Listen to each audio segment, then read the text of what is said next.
Harmonie Mutuelle et la Chambre de métier de l'artisanat des Pays de la Loire vous présentent votre podcast Bien-être et santé des dirigeants.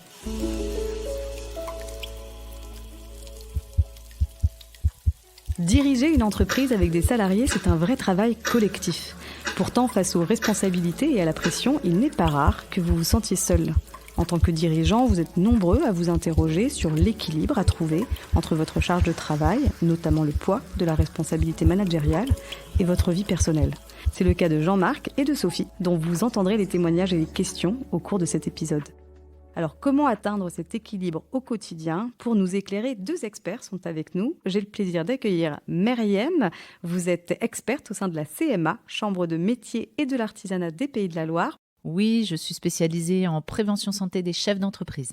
Et à vos côtés, Aurélien, vous êtes expert au sein d'Harmonie Mutuelle. Bonjour, oui, je suis responsable du marché entrepreneur sur les Pays de la Loire. Eh bien, je vous propose d'entrer dans le vif du sujet avec le message de Jean-Marc.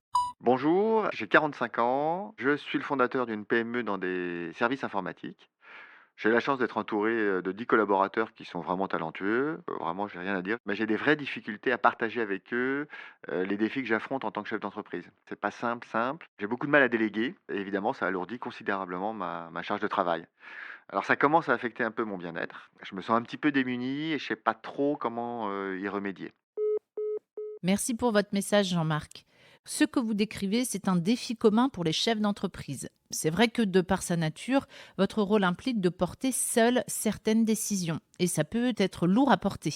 C'est compréhensible. Cependant, pour une partie de ces décisions ou de vos tâches au quotidien, comme vous le dites, vous avez une équipe compétente sur laquelle vous pourriez compter. Alors déléguer, c'est la clé.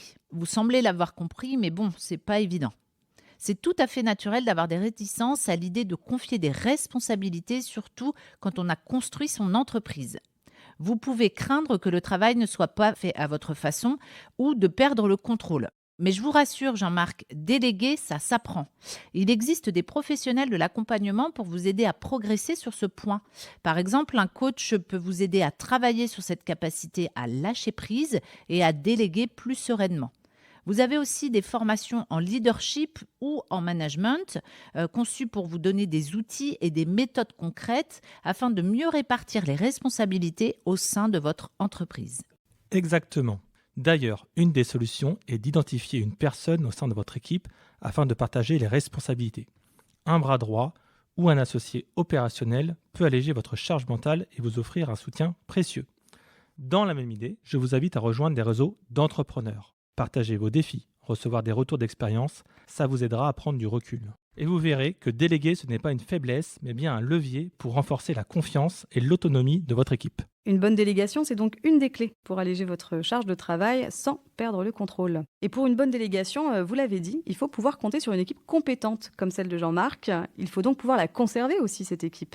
Aurélien, comment la fidéliser tout en créant un environnement de travail positif ? Alors, pour renforcer la fidélisation, commencez par améliorer le cadre de travail, c'est essentiel. Un premier conseil assez simple à mettre en pratique, organisez des moments de convivialité ou des temps d'échange pour renforcer l'esprit de votre équipe.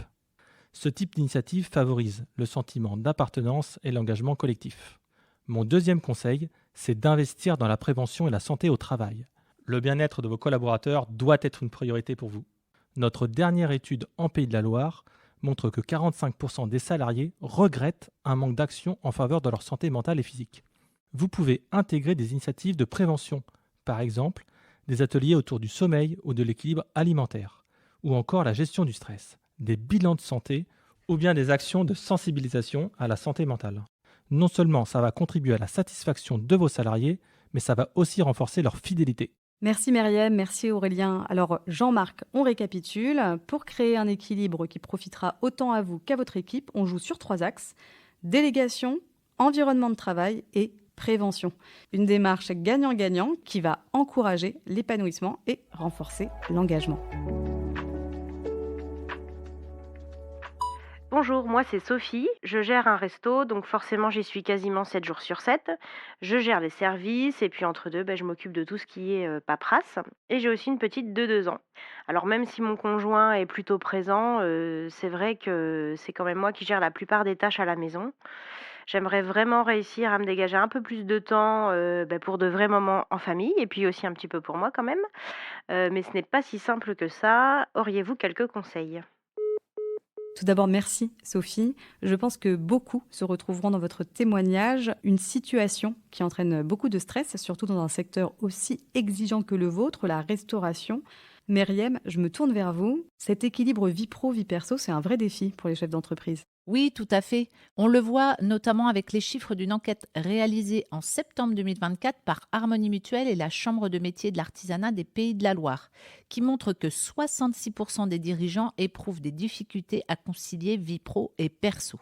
Alors, quelles pratiques peuvent aider justement à réduire la charge de travail et à retrouver du temps pour soi et aussi pour ses proches? Alors la première étape pour améliorer votre quotidien, c'est de structurer vos journées et vos semaines avec un planning précis en hiérarchisant les priorités. Identifiez ce qui est essentiel aujourd'hui et ce qui peut attendre. Rappelez-vous que dans une entreprise, certaines tâches n'ont pas besoin d'être parfaites, juste efficaces. Pour faciliter cette gestion, simplifier la comptabilité ou la planification, il y a des outils ou des applications que vous pouvez utiliser. Pensez aussi à externaliser certaines tâches administratives. Vous pourrez ainsi concentrer votre énergie sur ce qui compte vraiment pour vous. Oui, je suis complètement d'accord avec toi, Myriam. Et pour compléter, je dirais qu'une étape importante serait de prendre du recul sur la rentabilité globale de votre entreprise. Faites un point régulier avec votre conseiller ou votre comptable pour déterminer si certaines plages d'ouverture sont vraiment rentables ou non. Repenser ces aspects pourrait vous permettre de mieux équilibrer votre emploi du temps. Alors, le témoignage de Sophie, c'est aussi celui d'une maman qui jongle entre travail et vie familiale. Beaucoup de femmes sont dans cette situation et font face à une vraie charge mentale. Myriam, comment les dirigeantes peuvent-elles surmonter ces défis? Oui, la charge mentale, c'est un vrai sujet. Le point de départ vers un meilleur équilibre, c'est de prendre conscience de cette charge mentale, car pour trouver des solutions adaptées, il faut déjà reconnaître cette réalité. Surtout, parlez-en à votre entourage ou à des professionnels. Autorisez-vous à demander de l'aide. Beaucoup de dirigeants craignent que cela soit perçu comme une faiblesse, mais bien au contraire. Reconnaître vos besoins, c'est un signe de force. Comme on a pu le voir avec Jean-Marc, vous pouvez déléguer, que ce soit auprès de salariés pour certaines tâches professionnelles ou auprès de vos proches pour ce qui est du quotidien, tâches domestiques et ou éducatives. Donc Sophie, n'hésitez pas à impliquer davantage votre conjoint ou vos proches. C'est important de ne pas tout porter seul. Et j'ajouterais que déléguer, que ce soit en interne ou en externe, c'est essentiel. Et pour votre santé, et pour celle de votre entreprise. On a réalisé une étude qui montre que 64% des dirigeants n'ont pas de personnel pour les remplacer en cas d'arrêt maladie. Une bonne manière de gérer cette vulnérabilité, c'est donc d'anticiper ce type de situation. En formant un ou plusieurs collaborateurs à prendre le relais, ou en mettant en place des solutions de remplacement. Enfin, pour tous les dirigeants qui nous écoutent, pour Sophie comme pour Jean-Marc, un autre point important, partagez votre quotidien, vos réussites comme vos difficultés, avec vos proches et même avec votre équipe. Parler de ce que vous traversez au travail peut non seulement vous aider à vous sentir moins isolé, mais aussi à mieux partager les réussites collectives avec vos collaborateurs. Célébrer ensemble les réussites, même petites, contribue à renforcer la cohésion et la motivation au sein de vos équipes. Justement, un dernier conseil peut-être pour les dirigeants qui nous écoutent afin d'intégrer ces moments de convivialité ou leurs activités personnelles dans leur agenda? Eh bien, la clé, c'est justement de bloquer dans vos agendas des plages réservées à ces moments. Au début, ça peut sembler difficile, mais intégrer ça va vraiment vous permettre de préserver au mieux cet équilibre entre vie personnelle et professionnelle. Un équilibre qui est essentiel à votre bien-être et à votre efficacité au travail. Cet épisode touche à sa fin. Merci à vous, Myriam, et à vous, Aurélien, pour vos conseils. Surtout, n'oubliez pas, la santé de votre entreprise passe aussi par la vôtre. Alors ne négligez pas votre bien-être et n'hésitez pas à vous faire accompagner. Pour approfondir le sujet, retrouvez notre série de podcasts consacrée à la santé et au bien-être des dirigeants.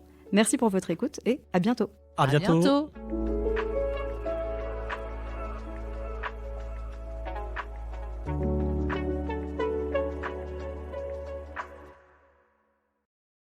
Harmonie Mutuelle. Avançons collectif.